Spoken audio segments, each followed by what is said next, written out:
Aude Rigot. She is an emergency specialist for UNICEF in West and Central Africa. Thanks so much for speaking to us, Aude.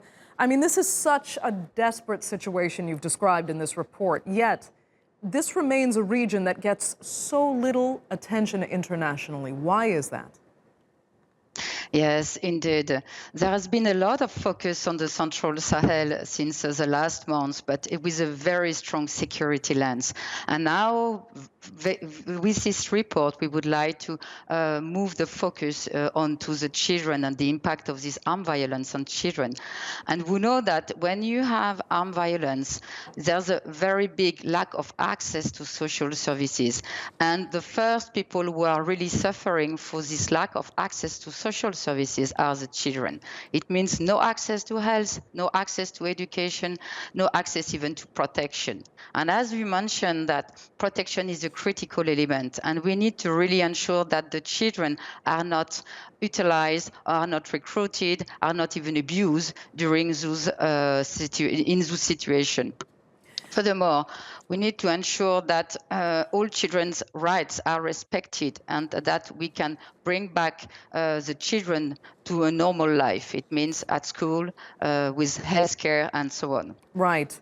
And give us a better idea, though, of what you're really up against and where are the most challenging areas to work in the Sahel, the areas that need, the more specific attention in spite of the insurgencies and the dangers that the region presents.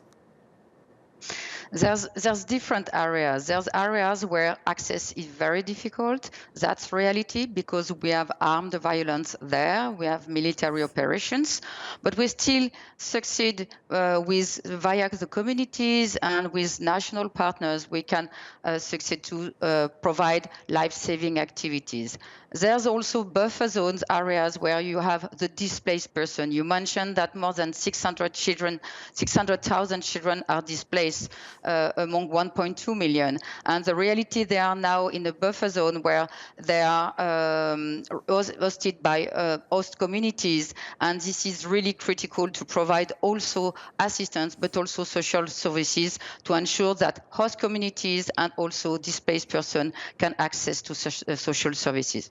Right. And now you're saying you need more than $200 million in aid to meet the basic needs of children in the region. Will you get that? Do you think that money will be forthcoming? And if it's not, what happens to these kids? I mean, up to now, we already worked there. We already delivered life-saving assistance, and we were already there before the crisis arose. And this is where we need to continue the work. For sure, there's still more to do, but with what we get, we do the maximum we can do. And even last year, as an example, we succeeded to provide water to 350,000 people. We also vaccinated more than 1.4 children. So even if, as you mentioned, our appeal last year was underfunded by 59%. We hope that this year we can even do more, and we will work with our international partners. And when the support is coming in, we deliver immediately in the field. I'm just trying to get a better sense of what you really are up against on the ground and these specific challenges you're facing there as aid workers yourselves. Tell me what it's like when you try to go into these areas where there is an insurgency, there is not enough security. What are you up against, and how desperate are these children that you're finding?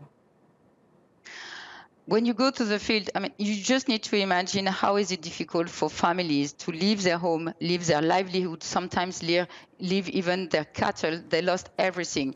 So they are very traumatized, and children are specifically traumatized.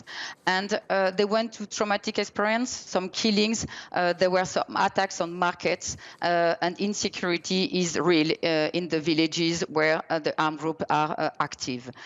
When we want to go to the field, we need to take a lot of precaution, but we need to find ways to negotiate if possible, or to find as a solution to send the assistance via the communities, because we are in contact with communities. As I mentioned, we were present before the crisis, and we have development program with a strong community-based programming, where we used to work with community workers, health community workers in the field, and so on. And so we try to find different solutions. And for sure, the risk is there. For sure, we need to take as much as precaution to protect the humanitarian worker going to the field. And we are working with national partners, with international partners that also have access strategies to go into the places where the risk remain high. But we succeed to deliver assistance, not everywhere, that's real, but also we try as much as possible to reach the children. Okay, Aude Rigot, we will leave it there. Thank you so much for joining us there from Dakar. We greatly appreciate it.